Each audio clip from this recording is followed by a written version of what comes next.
उनसे वो अपना संबंध मान लेता है, यानी उपाधि से अपना संबंध मान लेता है। मन उपाधि है, ये तो पूरा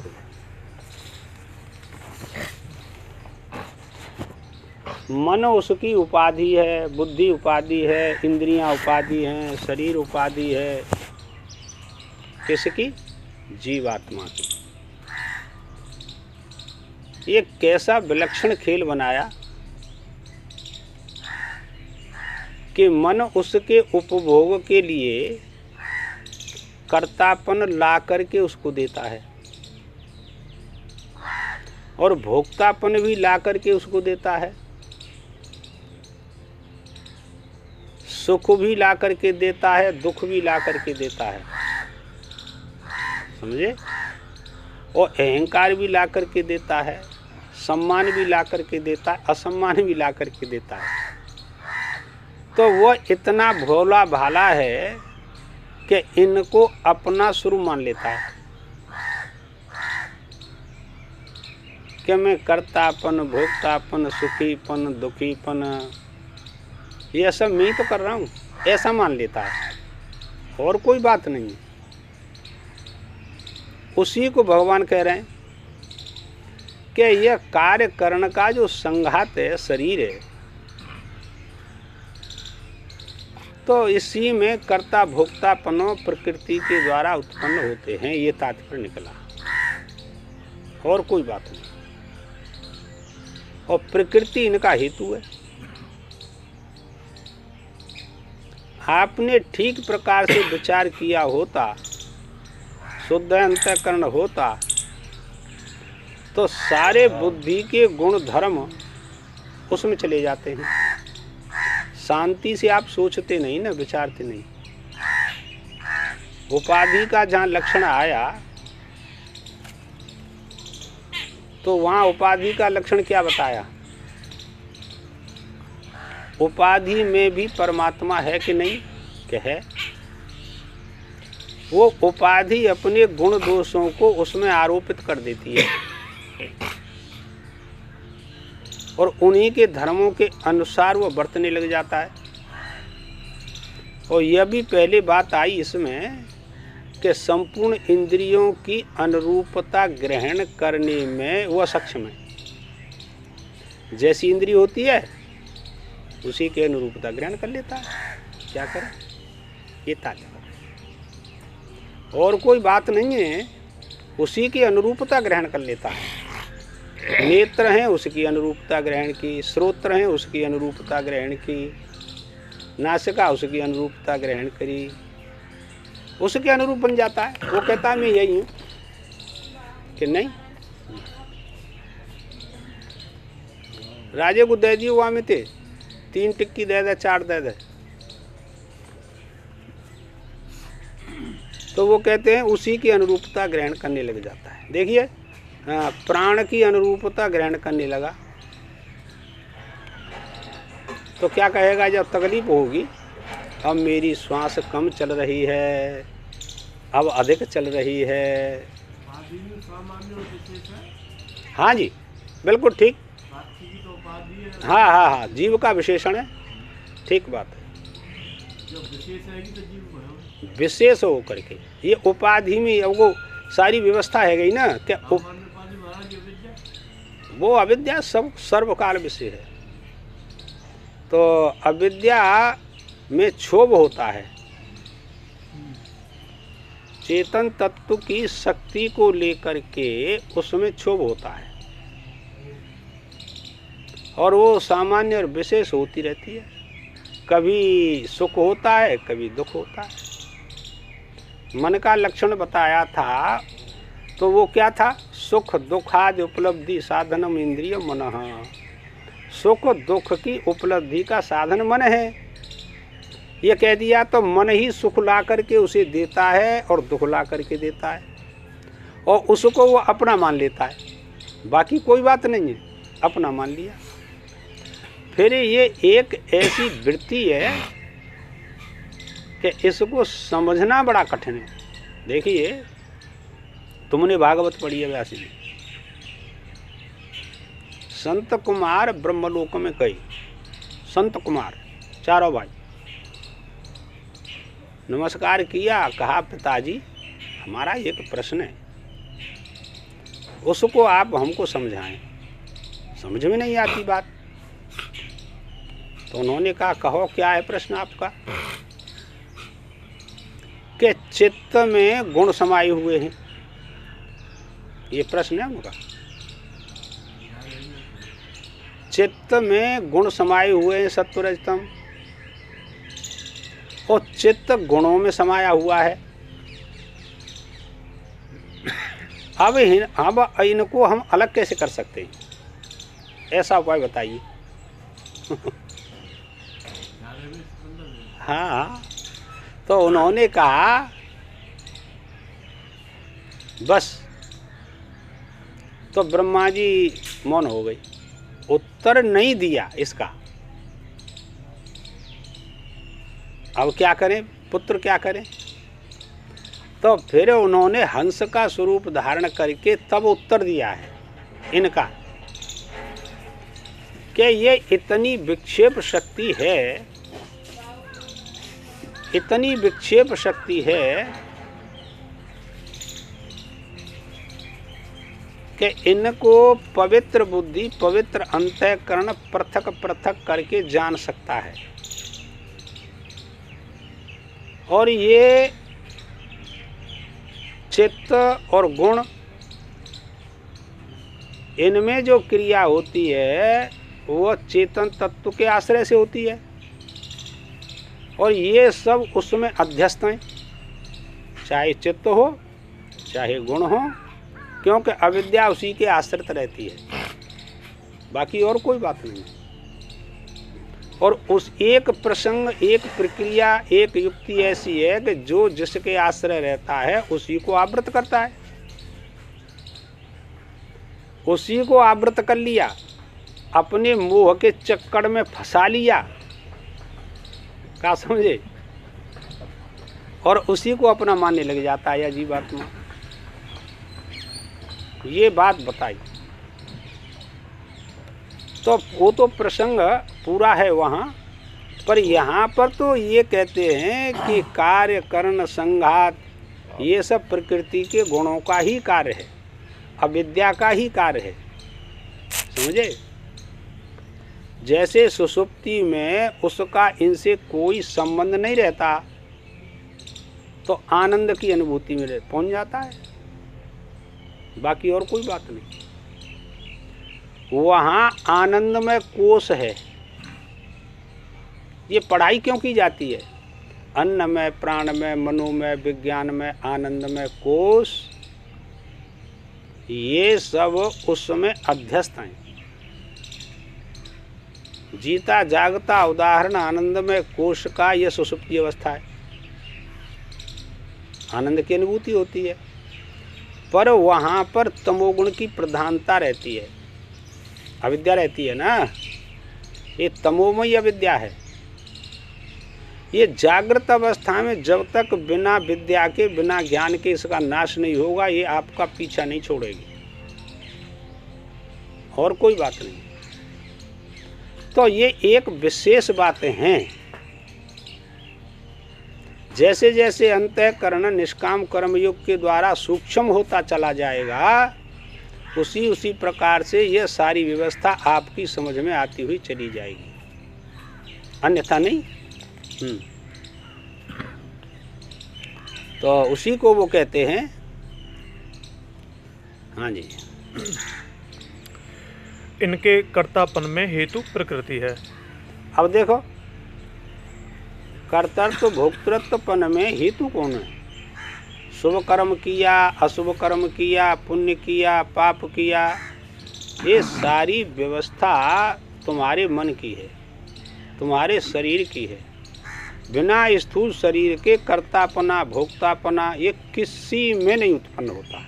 स्थूल शरीर चाहिए, और स्थूल शरीर के साथ में ये सूक्ष्म शरीर 17 तत्वों से बना हुआ वो रहता है। इसमें आपने विचार नहीं किया, सूक्ष्म तत्व कितना इसमें संपर्क से रहता है। रहता इसी में है, पर वो इससे अलग रहता है कि नहीं। सूक्ष्म शरीर तुम्हारे नख से लेकर के स्थूल शरीर में चोटी तक रहता है, पर ऐसा फिट है कि आपके स्थूल शरीर का कोई अंग उससे भिन्न नहीं रह सकता। ऐसा फिट है। जैसे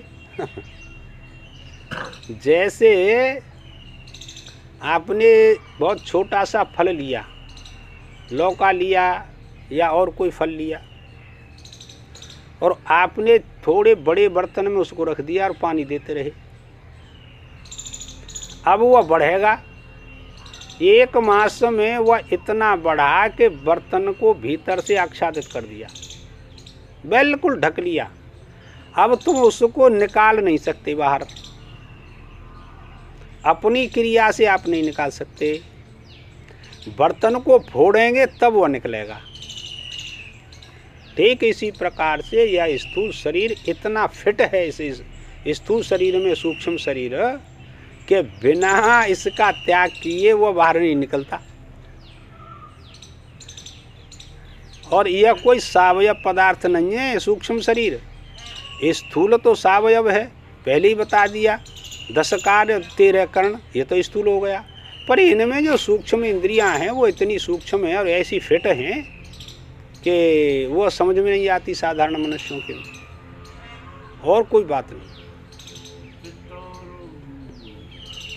हाँ, ये कार्य कारण रूप है गए और सूक्ष्म है ये, और उसमें अध्यस्त है ये।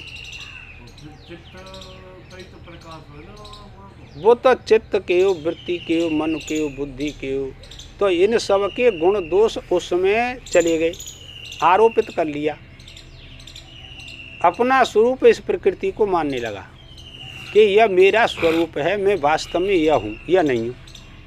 समस्या खड़ी हो गई। और तुम्हारे साथ में क्या है, सबके साथ में यही है, यह मेरा है और यह तेरा है। और क्या करें?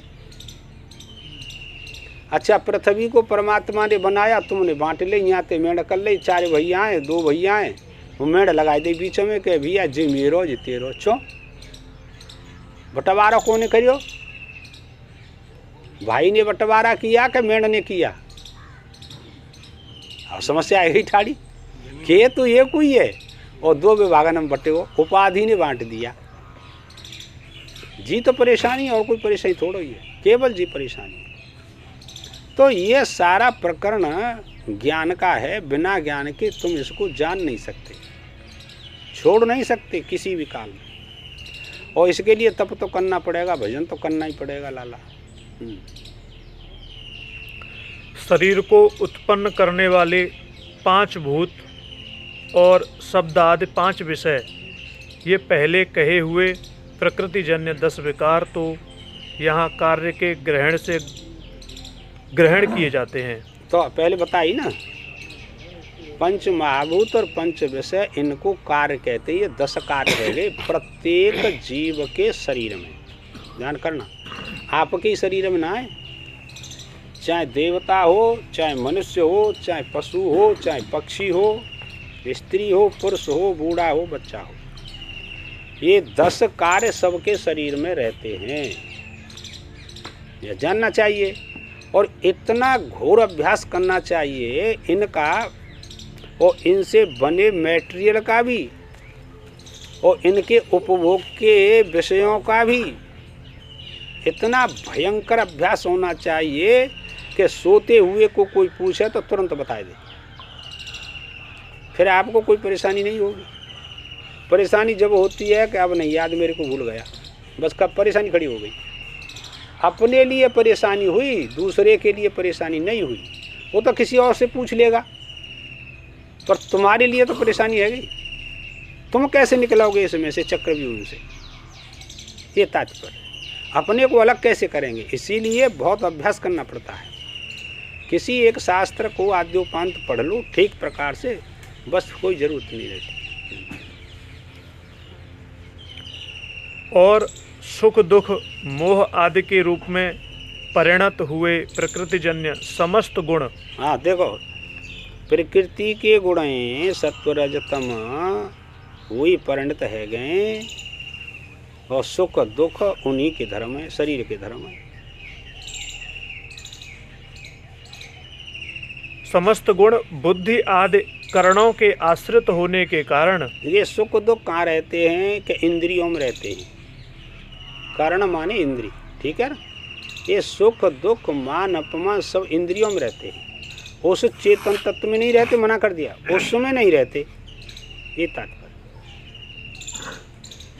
ग्रहण से ग्रहण किए जाते हैं। सुख दुख इंद्रियों के धर्म हैं, वही ग्रहण करती हैं। जैसे रूप को ग्रहण कौन करता है, नेत्र करते हैं। श्रोत्र को, शब्द को ग्रहण को कौन करता है, श्रोत्र करते हैं। अब शब्द कैसा आया, कटु आया या मीठा आया, तो उसको श्रोत्र बताएंगे, नेत्र नहीं बताएंगे। उन्हीं के धर्म है ये, और उस चेतन तत्व के धर्म नहीं है, पर उसकी शक्ति को लेकर के ये ग्रहण करते हैं, और वो समझता है कि ये मेरे धर्म है। अरे काऊ की आँख में परेशानी है जाए तो कहते ना है भाई आँख में परेशानी है गई, अंधो हम, अरे मैं तो अंधो है वो, दिख ही ना रहे हो, ले बहरा है वो, बदरो हम बहरा हुए हैं। तो इंद्रियों के धर्म और मान रखे चेतन तत्व ने अपने में धर्म, समस्या खड़ी है। अब छूटे कैसे, जब अंतःकरण की शुद्धि होगी तो ये वृत्ति जो बाहर की बिखर रही का है, जो संसार के विषय का है, इतने मीठे लग रहे हैं कि बार बार आग्रह करने से भी यह मन नहीं मानता। मक्खी बैठी शहद पे पंख रही लपटाए, और उड़ने की आशा करे लालच बुरी बलाए। क्या समझे, शहद अच्छो लगे रो है, मीठो है, और भक्षण कर रही है। अब जिग गई वो उड़ी गई, आशा कर रही है, पंख तो वह शहदम सन गई, उड़ कहाँ जाएगी, छोड़ नहीं सकती, उसी में जीवन लीला समाप्त हो जाती है।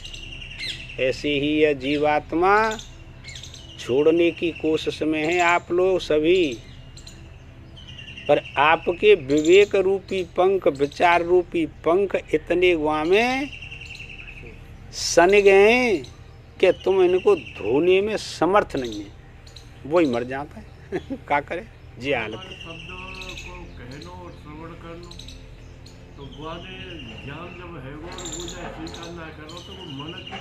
वो मन की गति है, मन की गति ये है कि वो इतना रच पच गया है, जानते हुए भी अभी उसमें रजोगुण की प्रधानता है, तमोगुण की प्रधानता, इसीलिए छोड़ नहीं सकता। जानता है तमोगुण की आवरण शक्ति है ना, आवरण शक्ति का पूर्ण रूप से नाश नहीं होता तब तक विक्षेप शक्ति उसको डामाडोल रखती है, उसकी स्थिति नहीं होने देती, छोड़ने नहीं देती। भाई अभी वृत्ति में आवरण शक्ति बैठी हुई है, और जब तक आवरण शक्ति रहती है तब तक विक्षेप शक्ति जाती नहीं, और हैं दोनों अज्ञान की, क्या करें।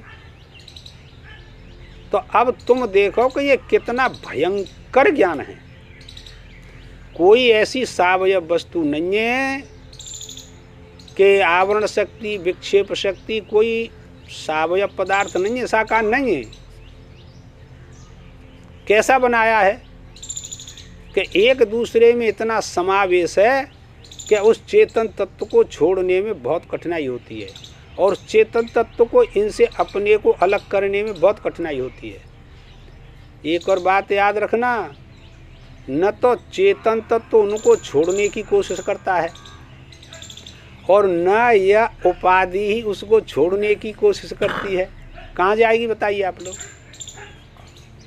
तो फिर यह सब क्या है कि ये बस यही ग्रंथि है, इसी को समझना चाहिए, बाकी बात कुछ नहीं है। ये एक अध्यास है, और अध्यास नाम की वस्तु कुछ होती नहीं लाला, अध्यास नाम की वस्तु कुछ होती नहीं। अध्यास अवस्तु रूप है। क्या प्रश्न था, जिस प्रश्न में 3 बात बताई, ध्यान में ना रहती। कि यह संसार किस में माने, अध्यास में माने? तो भाष्यकार कहते हैं अध्यास कोई वस्तु नहीं है, सो उसमें संसार को मान ले, अविद्या को मान ले। तो फिर उन्होंने क्या कहा कि अहं कर्ता अहं भोक्ता, इसमें संसार मान लें, क्या ये जड़ है? दो बात है गई, इसमें नहीं मान सकते।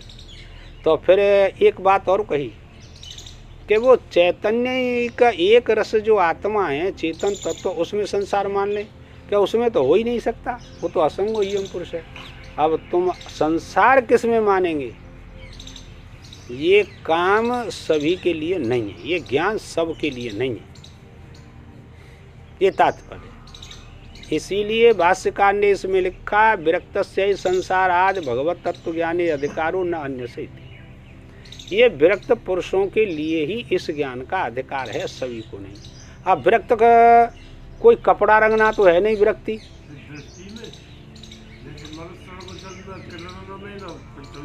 हाँ, आपकी दृष्टि में। अच्छा, सर्प न तो रज्जू में और न कहूँ अंता, तो वो आपकी दृष्टि में। और आपकी दृष्टि में भी संस्कार को लेकर के है, बिना संस्कार के सर्प दिखाई नहीं देगा आपको रस्सी में। संस्कार हैं सर्प के तो दिखाई देगा, और संस्कार नहीं है तो नहीं दिखाई देगा। किसी अन्य के संस्कार है तो और कुछ दिखाई देगा, पर उसमें नहीं है, उसी को कहते हैं। आगे बाबा एक प्रश्न, अभी शब्द जैसे किसी ने सब आपने कोई शास्त्र की बात बताई तो मैंने कानन से सुनी तो मुझे अच्छी लगी, वही पंडित जी ने वही बात कही और मैंने मुड़ के देखी आँखें देखी तो पंडित जी कह रहे हैं अरे तुम तो वैसी ही। तो वही शास्त्र की सूक्ति को अर्थ मेरे का आपके द्वारा सुने हो तो अच्छा लग रहा है, और पंडित जी ने कही तो मुझे उचित ना लग रहा हो कि तो ऐसी कह देता है। उसमें क्या हेतु है? यूँ देखो हेतु क्या है। या तो पंडित जी को आपने अशिक्षित मान रखा है, आपकी श्रद्धा नहीं है उनके प्रति वाक्य के, और इसके प्रति श्रद्धा है आपने सही मान लिया। उसी बात को बारांगना कहती है, उसी प्रवचन को स्टेज पर उसका कोई अस्तित्व नहीं, और उसी को एक तपस्वी आदमी खड़ा होकर के कहे उसको सब समादर करेंगे उसका, और वही प्रसंग है। तो इंद्रिय ने तो कोई महत्व न बचे, अंदर जो बैठे हो वहाँ ने जो निर्णय ले रखा है वहाँ को महत्व है। निर्णय उसका काम नहीं, निर्णय आपकी बुद्धि की वृत्ति का काम है लाला। और शुद्ध वृत्ति होगी तो निर्णय कर सकती है, अशुद्ध वृत्ति मन चित्त अहंकार होंगे तो निर्णय नहीं कर सकती। अंदर जाओ भाई, बातें कोई मतलब ना है। तो निर्णय तो केवल शुद्ध वृत्ति करती है ना, शास्त्र की बात का सभी थोड़ी करते हैं। और वो भी श्रद्धा होगी तो करेगी निर्णय, श्रद्धा नहीं है तो उसको छोड़ देगी। समझ में नहीं आएगी वृत्ति की तो वो छोड़ देगी, ये तो वृत्ति का काम है। शक्ति तो होनी चाहिए। अरे शक्ति तो उसकी समान रूप से है सभी कार्यों में, पहले बता दिया। उन कार्य और करणों का जो कर्तापन अर्थात उनको उत्पन्न करने का भाव है, उसका नाम कार्य करण कर्तृत्व है। उन कार्य करणों के कर्तृत्व में आरंभ करने वाली होने से प्रकृति कारण कही जाती है। शुरुआत तो किसके द्वारा होगी?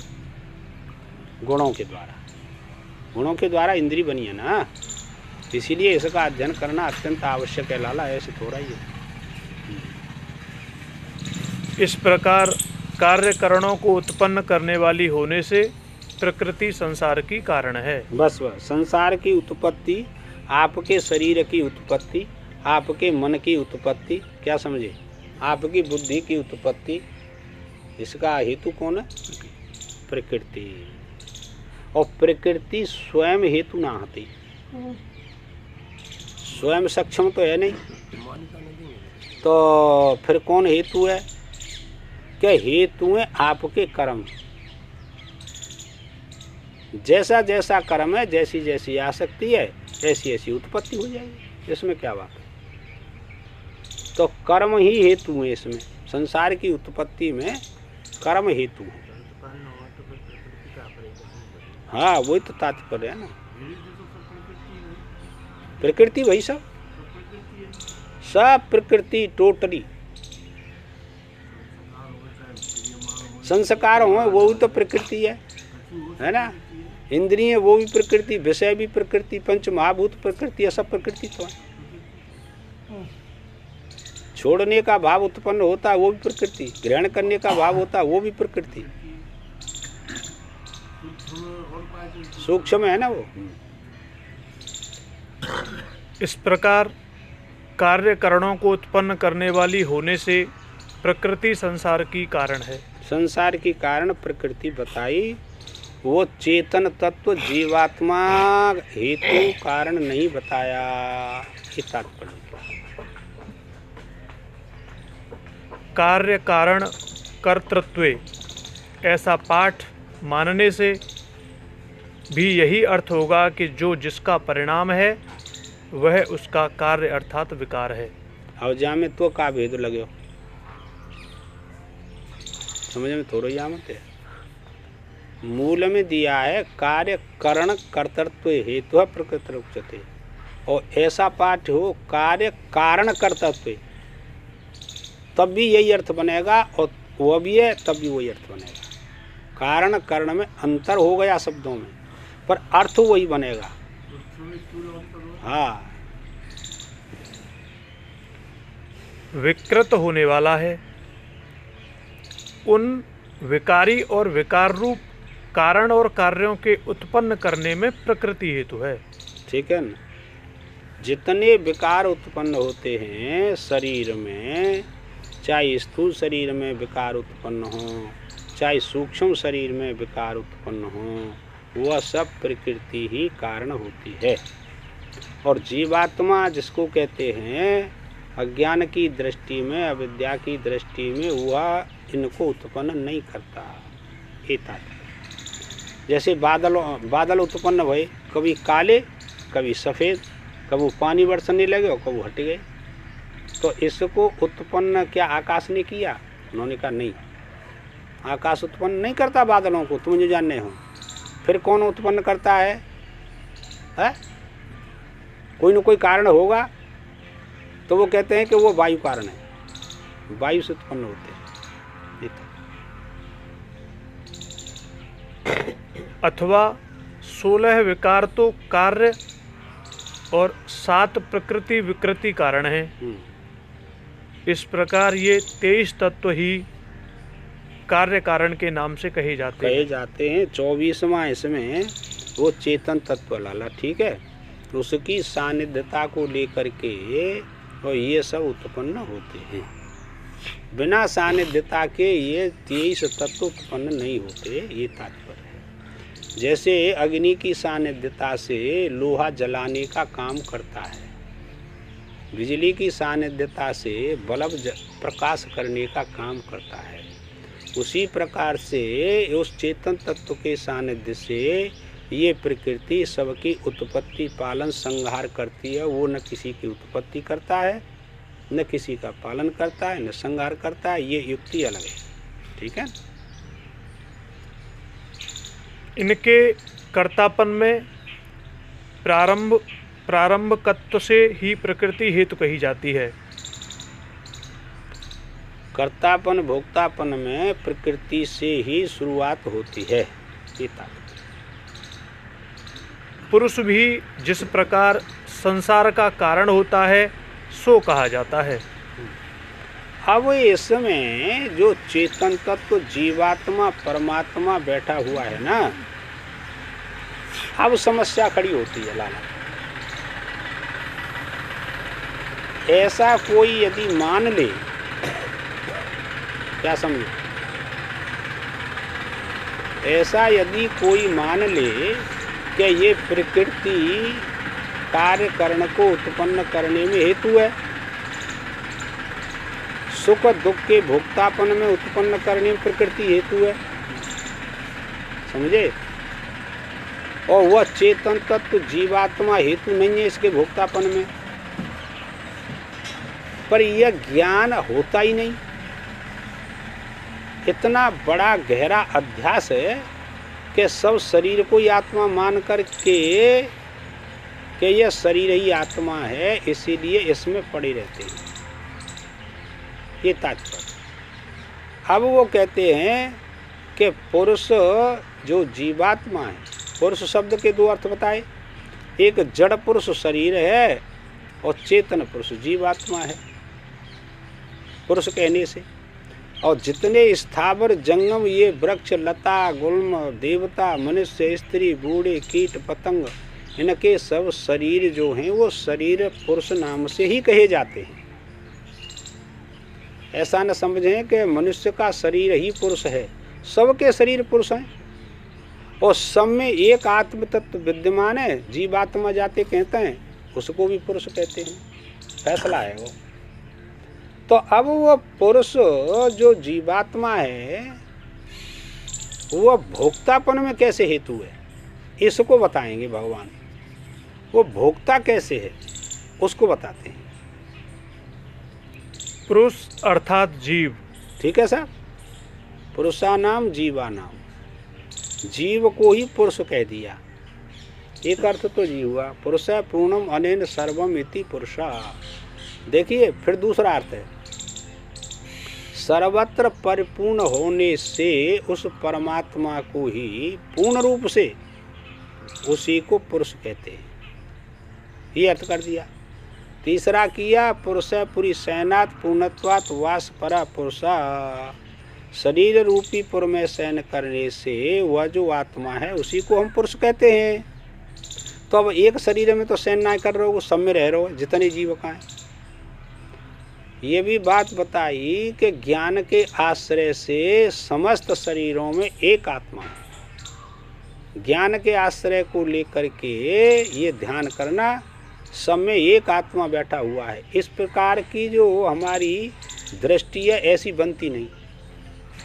मनुष्य शरीर की प्रधानता है कि सब में ज्ञान दृष्टि को लेकर के एक परमात्मा ही विराजमान है, ऐसी दृष्टि नहीं बनती।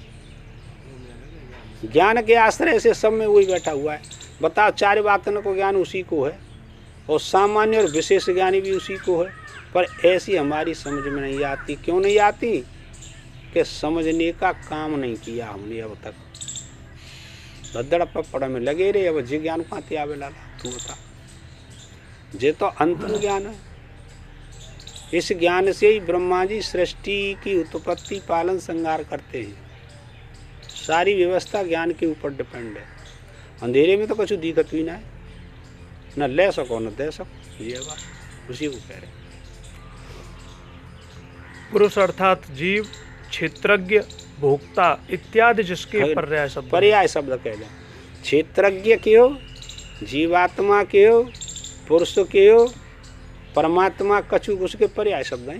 बिल्कुल ठीक बात। वह सुख दुख आदि भोगों के भोक्तापन में अर्थात उनका उपभोग करने में हेतु कहा जाता है। हाँ, इससे प्रकृति से कार्यकरण के संघात से अपना संबंध मान लिया है और भोक्तापन में शामिल है वो जितात्पर। ये शामिलता ना छोड़त हुई, शामिल रहे तो हर वक्त। कैसो शामिल है? मैं तो साधु हूँ, देव साहब शामिल है वो ना चेतन तत्व का है। साधु शब्द ते अपनो संबंध स्थापित कर लो। तू कह रहा हो मैं तो ब्राह्मण हूँ। अब ब्राह्मण कहाँ है? मनुष्य, पहले तो मनुष्य ही बन जा। क्या ब्राह्मण बनिए? क्या छोड़ देंगे? मनुष्य बन गए तो हम तो ब्राह्मण ही न रहे। मनु कह तो ना, क्या तो छत्री बन जा, क्या छत्री बने छोड़ दे, अरे फिर तो हम मनुष्य ही नहीं रहेंगे। लियो, या ज्ञान में सबका अत्यंता भाव है। जो जो शरीर की उपाधि को लेकर के व्यवहार सत्ता चलती है उस सब का परिहार कर दिया जाता है। न ब्राह्मण ब्राह्मण रहता, न क्षत्रिय क्षत्रिय रहता, न वैश्य वैश्य रहता, न शूद्र शूद्र रहता, न ब्रह्मचारी ब्रह्मचारी रहता, न सन्यासी सन्यासी रहता, न स्त्री स्त्री रहती, न पुरुष पुरुष रहता, न बच्चा बच्चा रहता। का सुनेगो? किसी वीर पुरुष की ये बात समझ में आमते लाला, ऐसी बात ना होती। जब इनसे संबंध टूट गया हमारा सबसे, ये कहते संबंध तोड़ लियो, मैं शरीर नहीं हूँ, सबसे संबंध टूट गया है, तो ये ज्ञान का विकास अंकुर फिर आपके ऊपर आएगा। किसी प्रकार का दुख नहीं होगा आपको। ये ताकत शरीर नहीं तो जाओ तो फिर भोक्ता होती हुई भी वो भोक्ता है वो। कोई भोगता रहे ही ना, वह का लेनो देनो है। वो भोग है वो करेगा, प्रकृति में होगा तो है वो करे, वह का लेनो देनो है। इतनी दृढ़ निष्ठा है जानते हैं कि उसे कोई प्रयोजन नहीं रहता भाई। जड़ भरत को दृष्टांत तो है, जंगल में घूम रहे, बड़ो मोटा ताजी शरीर, राजा ने कही बलि के लिए कोई पकड़ के लाओ, चलो। अब पकड़ के ले गए। वैसे रघुगण को प्रसंग अलग है और जिप प्रसंग अलग है। पकड़ के ले गए, उन्हें कही जी है महाराज कि भाई ये तो मोटो ताजी, अब देवी बड़ी प्रसन्न होगी, चलो जय की बलि दे दियो। सो नवायो धोवायो, खूब माला पहराई, फल ला के धर दे, मिठाई धर दई, और सब इकट्ठे है गए देवी के सामने। कहले खाई ले, जट खाई भी लगो खूब मस्त, खूब वाह कोई टेंशन भी ना होती। और सब वो राक्षस काएँ हंसे रहे कि देखो अब क्या को सिर कटेगो और खाई भी लगे रहो फल और मिठाई नो, वहाँ पर कोई फर्क ना पड़ रहा। उसका तेज था आत्मदृष्टि का, उसके भीतर, उसके सामने कोई नहीं टिकता। वही के शरीर में ते तेज निकरियो। देवी ने कही बहन चो मेरो ही पुत्र और मैं ही जड़ भरतू। तलवार छीन के सब के सिर काट दे, सब भाज गए, कछु काट दे। गे आत्मदृष्टि ऐसी होते कावते एक शब्द कह दे वो है कि रहेगो, रुके ना रहे। जय को नाम आशीर्वाद हो तो जय बबाल पूरो। पर तप तो हुए काऊ में जबई तो होता है जे काम नहीं, वो बोलतू ही ना काऊ तो हुआ का मतलब पर काऊ तो क्या आशीर्वाद दे के काऊ बुरो करे का अच्छो करे, हुआ कोई मतलब हाथ भी ना हुआ दृष्टि में अच्छो बुरो। ये तात्पर्य गो अकारण हो तो है। बंसी बारो आए रही हो राव गे तो का है लालपुर इगला से ढंग और वो खेत में है कि आ रहे हो नेक नेक सी वहाँ फसल उपजी जब वो गाय दे तो चलो आया 1000 गाय दई मारी भी राय पर। बंसी भाई ने कही ते कहाँ पामट उनको खेत टूट गो यार, लेकर के जा रहे हूँ वही नेक नेक से 2-2 आंगू रखी खून जाए। अब वो माने ही ना। बंसी भाई ने जट अच्छा अब जा में हो ना 12 साल कछू बार झिक्के जोर लगा ले, पानी खात जुताई 12 साल एक दानो ना पजे वहाँ में थे। फिर हवा उपजन लगे जरूर देखे आओ लालपुर गिला से ढंग ऑटोमेटिक निकल गई। गोका कछु कह रहे हो खाते, ये सब ईश्वर के पाव करते हैं। आई समझ तो गे ऐसो ये काम लाला गृहस्थी नो कहा है सुबह ते शाम तक झूठ बोलता है। क्या कह रहे हैं बाबा कह रहे 1 साल जाए तो 12 साल पूरी जाए। अब वो तो वो भीतर थे पंडित जी अलग ही काम है। हाँ अलग काम हो ना 12 साल तक कुछ नहीं हुआ। बंसी 12 कृष्ण हो पूरो कृष्ण हो, वह कोई मतलब नहीं। आँच में ठाड़ो कर दियो लत्ता उनाई जरता ही शरीर ही बात छोड़ो, कपड़ा नहीं जलते थे उसके। हाँ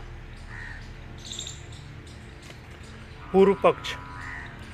परंतु इस कार्यकरण के कर्तापन से और सुख दुख के भोक्तापन से प्रकृति और पुरुष दोनों को संसार का कारण कैसे बतलाया जाता है। उत्तर पक्ष। अब उत्तर दे रहे हैं। पहले तो ये बात बताई कि प्रकृति संसार का कारण है, और फिर ये बात कही कि ये प्रकृति और पुरुष दोनों ही संसार के कारण हैं।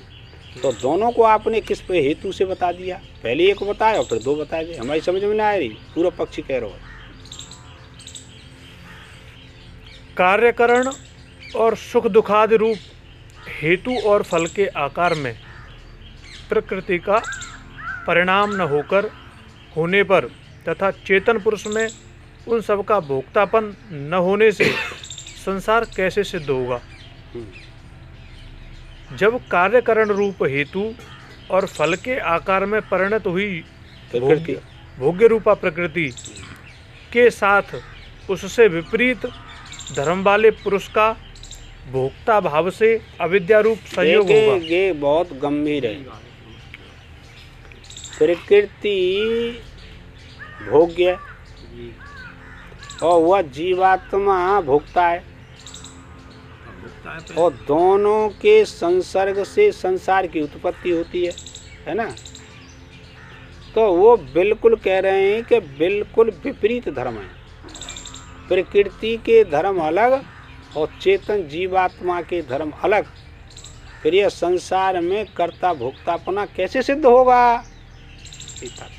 तो उसका उत्तर है तभी संसार प्रतीत होगा।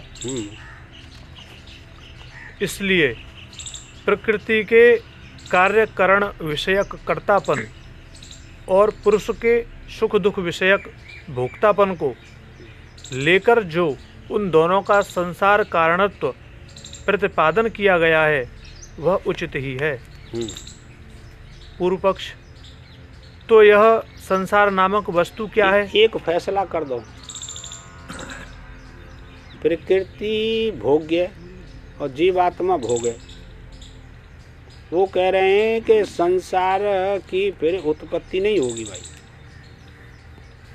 ये संसार कर्ता भोक्तापन के ही अंतर्गत आता है।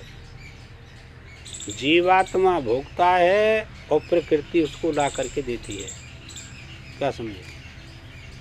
तो वो कहते हैं कि नहीं तो फिर संसार न बनेगा, संसार कहाँ से आएगा? अब उसका वो उत्तर देते हैं कि कैसे भोगता है कैसे भोगता नहीं है।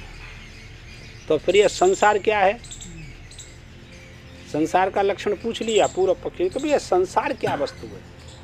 तुरंत जो बात कह दी कि वो चेतन तत्व जीवात्मा भोगता नहीं है, प्रकृति करता भोगता है। फिर यह संसार उससे क्या संबंध निकला? फिर संबंध विक्षय दे कर दो तुमने तो पहली। फिर यह संसार क्या वस्तु है? ए टू जेड जो दिखाई देता है क्या यह संसार है? वो कहते हैं यह संसार नहीं है, ये तो परमात्मा का भी स्वरूप बताया जो दिखाई दे रहा है। हम क्या करें इसमें? और ये माया का भी स्वरूप दिखाई दे रहा है। केवल दो बातें, जो दिखाई दे रहे है ये परमात्मा का भी स्वरूप है और जो दिखाई दे रहे है ये अविद्या का भी स्वरूप है, माया का भी स्वरूप है। अब दोनों की युक्तियाँ भिन्न भिन्न हैं, दोनों की सुरतियाँ भिन्न भिन्न हैं। अब तुम क्या चाहते हो? तुम इससे छूटना चाहते हो तो उस युक्ति को लाइए, और बंधना चाहते हो तो इस युक्ति को लाइए। बात कछु ना आती। चश्मा कौन करेगा? जैसे चश्मा से देखना, बस ये बात है। तो पढ़ना तो पड़ेगा पूरा। जब ज्ञान ना आए तो न छोड़ सकते न ग्रहण कर सकते। ये उपादेय केवल ज्ञान की दृष्टि में होती है, अंधेरे में नहीं होता कोई वस्तु। पूर्व पक्ष, तो यह संसार नामक वस्तु क्या है? हाँ, संसार फिर क्या है ये तो बता भाई सिद्धांती।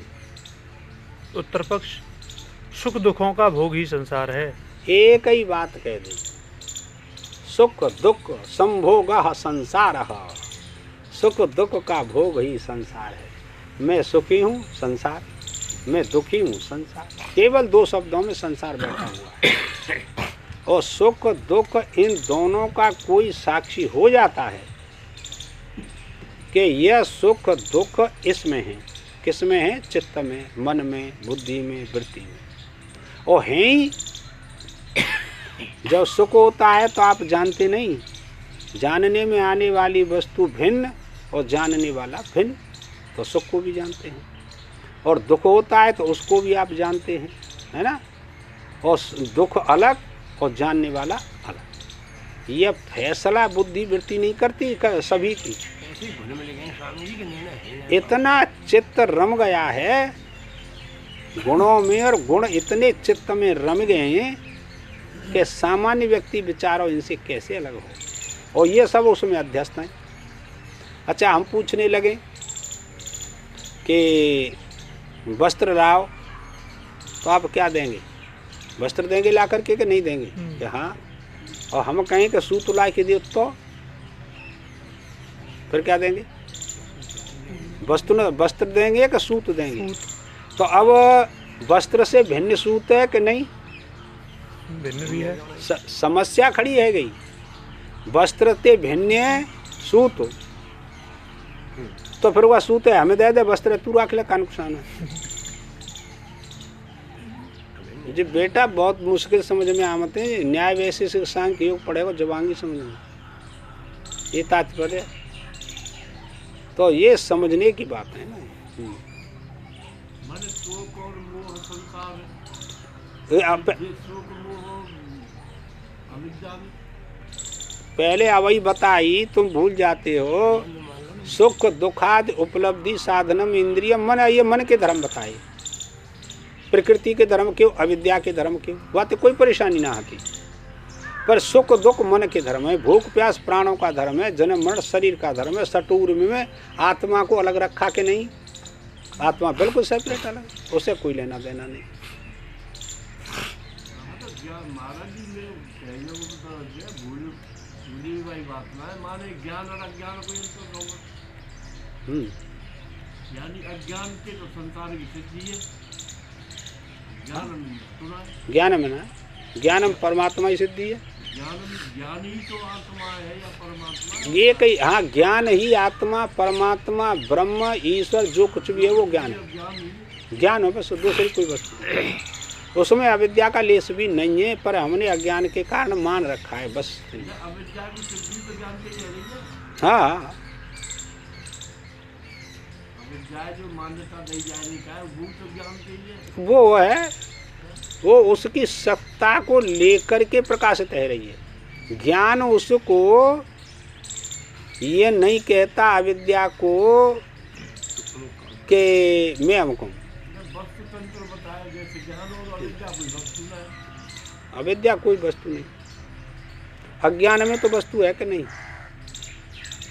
वस्तु न, अविद्या वस्तु न होती अज्ञान दृष्टि में, तो फिर वो ज्ञान कैसे होता। अविद्या का ज्ञान हो गया, और का बुत है ही, उसके प्रकाश से प्रकाशित रह रहे हैं सब जा रहे थे।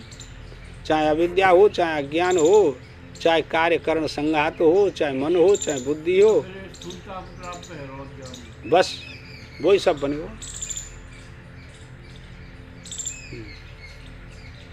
सुख दुखों का भोग ही संसार है, और पुरुष में जो सुख दुखों का भोक्तृत्व है यही उसका संसारित्व है। संसारित्व जीवात्मा में क्या है, अब ये निर्णय किया भाष्यकार ने कि संसार जीव में है क्या, जीव में संसारित्व क्या है ये देखना चाहिए।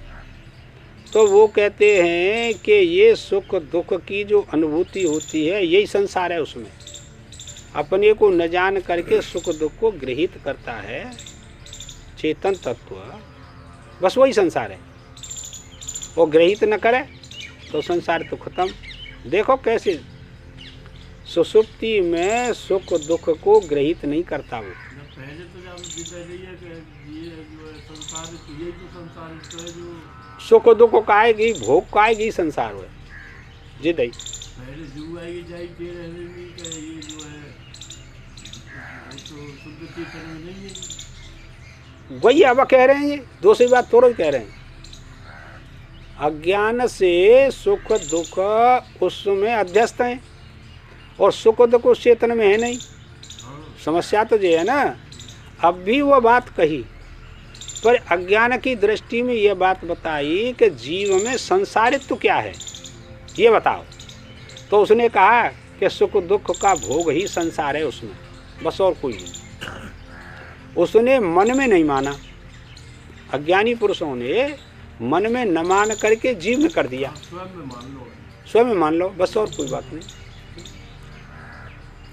वो जो दो कांटे की अवस्था है कि अविद्या रूपी कांटे को ज्ञान रूपी कांटे से निकाल के दोनों को फेंक दो, हाँ वो अलग काम है, वो वृत्ति ज्ञान हो, चेतना मान लो बस। वो लाला वो वृत्ति होते हैं ना, एक तो अविद्या की वृत्ति होती है कि मैं सुखी हूँ मैं दुखी हूँ, ठीक है, ये भी कांटा हो गया। और एक वृत्ति ये होती है कि मैं सुखी दुखी नहीं, मैं चेतन तत्व हूँ, ये भी एक वृत्ति है। इसीलिए तत्वमसी महावाक्यों का अर्थ समझाया, ये तात्पर्य निकला कि उसके ज्ञान के बिना ये अविद्या रूपी कांटा निकल नहीं सकता किसी का।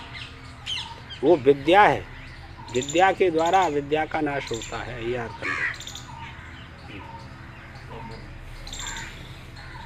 यह जो कहा कि सुख दुखों का भोक्तृत्व ही पुरुष का सांसारित्व है, सो वह उसमें किस कारण से है यह बतलाते हैं। तो अब ये बात बताओ कि सुख दुख जीवात्मा ने ग्रहण किया चेतन तत्व ने, उसका कोई हेतु होगा, कारण होगा? और पूर्व पक्षी कह रहे उपाय बताए दो हमें कि वानी ग्रहण कैसे कर ले। अरे हम कह रहे हैं कि तुम ना जानने जा बात है? तुमने अपनो गांव कैसे निश्चय कर लो कमियो गांव में जी? वो गांव में फिर बहुत घर हैं, सबके घर में चुनाव जाते ही कि अपनो घर कैसे निश्चय कर लो कि जिम्यो घर है? क्या तुम नहीं जानते इन बातों को? ये तो मार्के की बात है कि तुम पहले ये जानो कि उस जीव ने जो सुख दुख का हेतु ग्रहण किया है वो क्या वस्तु है, उसका कारण क्या है, उसका हेतु क्या है, ये बताओ। पुरुषः प्रकृतिस्थो हि भुक्ते प्रकृति जान गुणान कारणम गुणसंगोऽस्य सदसद्यो निजन्मसु। क्योंकि पुरुष जीवात्मा प्रकृति में स्थित है, अर्थात कार्य और करण के रूप में। अब देखिए पुरुष शब्द दे दिया उसमें, तो पुरुष जीव के लिए क्या अर्थ बताए पुरुष के? वो बुद्धि में रखनी चाहिए, जीवात्मा, समझे? तो वो कहते हैं पुरुष परमात्मा को भी कहते हैं, जीवात्मा को भी कहते हैं, ठीक है। तो अब वो कहते हैं कि यह पुरुष प्रकृति से अपना संबंध मान लेता है। अच्छा एक बात बताओ, कोई अधिकारी पुरुष वर्दी पहन के और वहाँ चौराहे पर ठाड़ो है जाए तो उसके कहने सब मानेंगे कि नहीं मानेंगे? सब मानेंगे। और वर्दी उतार दे तो मानेंगे। कोई मान लेगा का? कोई ना मान सका तू ही, लेकिन उसने उस वर्दी से संबंध मान लिया है, बात और कुछ ना आते। उसने उस वर्दी से अपना संबंध मान लिया है, इसीलिए उसकी सब मानते हैं। और इसीलिए वो करता है वो कि न है वो वर्दी पहन करके है। अरे बाकी सब बात मानने गुजू कह रहा मैं अधिकारी। अब भाई छोरी गई हमारी रामा वृंदावन ने दर्शन करिए, वो बता रही है भाई कि स्वामी जी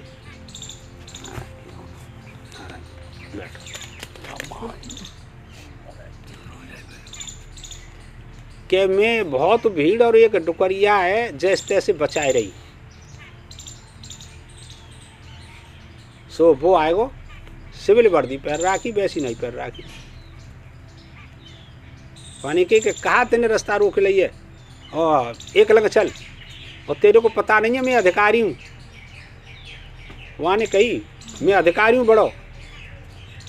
वहाँ ने कही रामा ने के तो तू अधिकारी है तो हमारी रक्षा करी भी कुआ कि हमें मारी भी कुआ मारे हमें, तू अधिकारी है तो या भीड़ क्यों ना हटा रहो।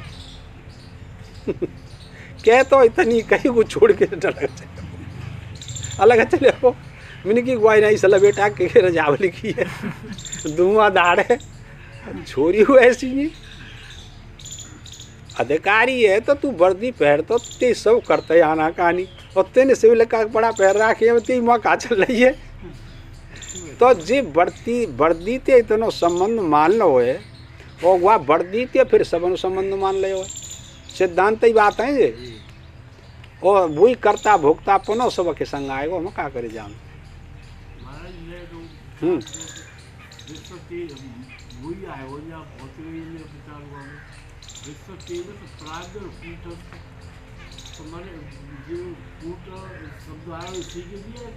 कौन है काज? वो तो साक्षी के काज है कूटस्थ। कूटस्थ तो बिकारते रहते समझे, और कूटस्थ बिकारते रहता, इतना अंतर है। और जो विश्व तेजस प्राज्ञ ये तो उपाधि है भाई, तीनों जे उपाधि है वह चेतन की जी उपाधि है। विश्व तेजस प्राज्ञ तीनों जागृत अवस्था में विश्व है, ठीक है। तेजस स्वप्न अवस्था में कछु हो जा रहे हैं सो वहाँ स्वप्न रचित हो माँ अपई तेजते रचत्व है। प्राज्ञ सुसुप्ति में, प्राज्ञ को ईश्वर भी कहा है कहीं कहीं, पर यहाँ तो अलग ही काम है। अलग रे वो स्कूटिया कर एक अलग हरी भी स्कूटिया कर वहाँ ट्रैक्टर लेकर रहे हैं पूरे पुलिया नहीं आठिया खेतम कर दे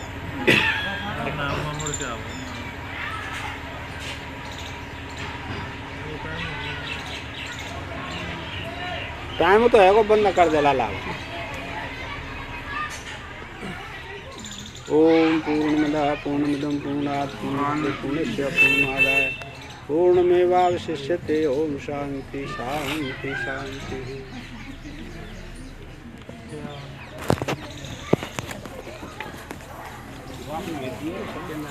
हम